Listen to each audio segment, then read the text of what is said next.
Sharpen your spiritual focus, strengthen your faith, and clarify God's direction.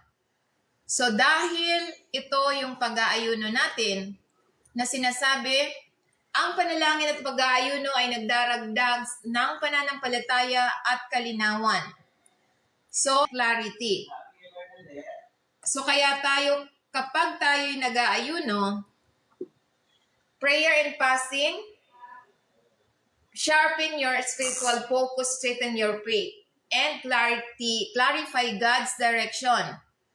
So dahil ito yung pag-aayuno ay ginagawa nating trabaho, kailangan nakapokus tayo sa panalangin, pagsamba, praise and worship, pagbabasa ng Biblia at tulad ng ganito. So ganito ang dapat nating gawin. Kapag tayo nag-aayuno, wala tayong gagawin kundi concentrate tayo sa pagnilay-nilay, pakipag-usap sa